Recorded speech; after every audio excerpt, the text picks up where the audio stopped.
Hi, welcome back to the channel. Many different fields come together to study consciousness, such as philosophy, neuroscience, psychology, and cognitive science. And the more the disciplines come together, the more progress there seems to be. If you're new to this topic, it might be helpful to get a rough overview on some of the main theories that are out there. In this video, I'm going to try to give you such a rough overview so you can orient yourself and decide which line of thought is most appealing to you. Let's first look at the questions that this research is trying to get answers for. I picked 9 out of all the questions that are being discussed. What is consciousness? How does consciousness come about? What is the relationship between the brain and consciousness? Is consciousness a continuum or a series of discrete states? What does it mean to have subjective experience? Can consciousness be explained solely by physical processes, or is there a non-physical aspect? What is the evolutionary purpose of consciousness?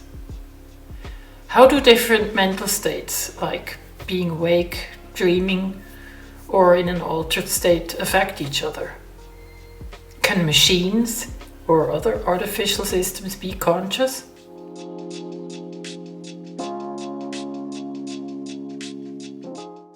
You might ask yourself, why should anyone even care about such questions? Why should anyone even bother to explore consciousness in the first place? Well, our understanding of consciousness greatly influences a lot of aspects of our lives, starting from our perception of time, to our decision making, to emotions, right down to the relationships that we have. Consider how a shift in our understanding of consciousness might influence societal attitudes, norms, and values. If, for example, all of humanity was to accept the idea that we are individual instances of the same underlying cosmic consciousness, rather than thinking that we are separate, independently existing selves, we would soon be living in a completely different world.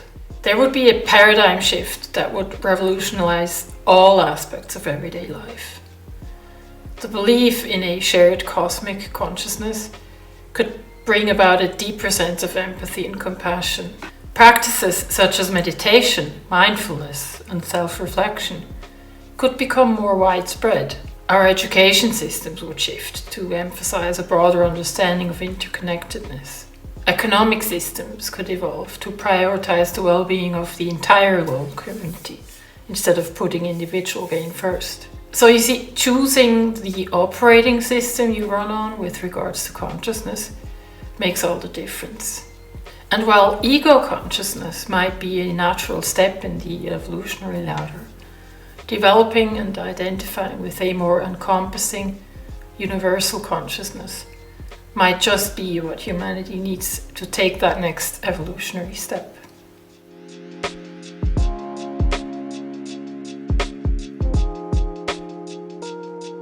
Dualism says that consciousness is different from the body, and that the mind or consciousness has non-physical parts.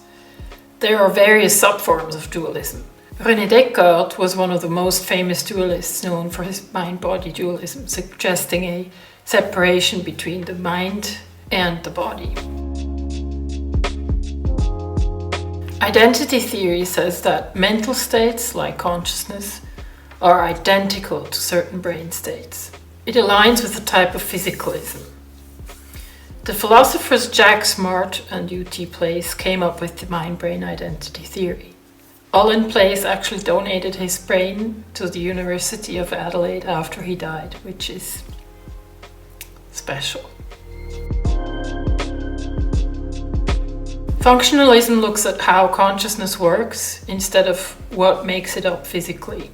It says that what matters for consciousness is how it works in cognitive processes. Hilary Putnam, a prominent American philosopher who passed away in 2016, was best known for his work on functionalism and the philosophy of artificial intelligence. Physicalism, also called materialism, says that consciousness is based only on physical processes in the brain. There are various types of physicalism, such as reductive physicalism, which tries to reduce consciousness to physical properties. Paul Churchland is a contemporary philosopher who has contributed to the philosophy of mind and cognitive science. He is known for his work on eliminative materialism, a radical form of physicalism.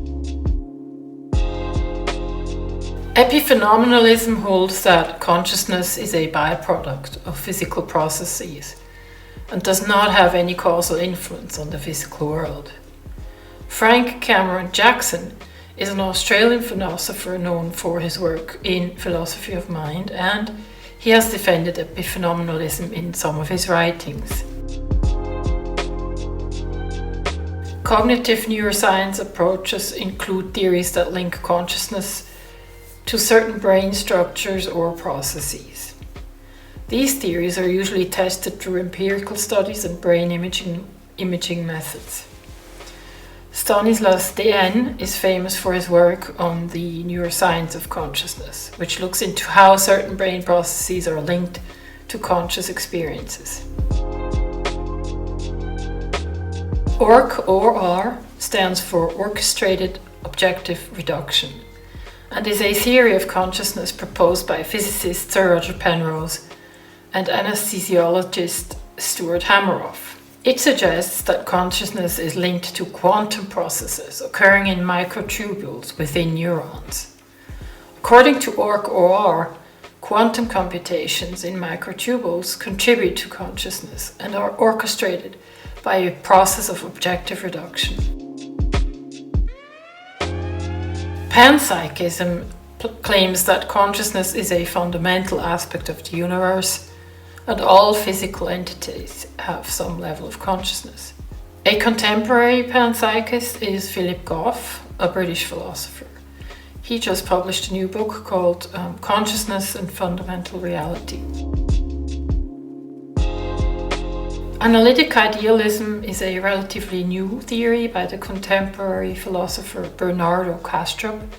He draws on both analytic philosophy and idealism to argue that the foundation of reality is consciousness. Kastrup puts that everything we experience and perceive is a manifestation of universal consciousness. This list is not complete, of course, but it should give you a good overview on the main theories. Out of these 9 theories, I will look at 3 of them more closely. I'm most interested in OR, analytic idealism, and panpsychism because I personally find them most promising. I'll be looking at books by Roger Penrose, Bernardo Kastrup, and Philip Goff in the weeks to come. In the meantime, I will keep posting interesting talks and discussions that I come across on YouTube on my community page. That is it for today. I hope this was helpful, and I'll see you in my next video. Bye.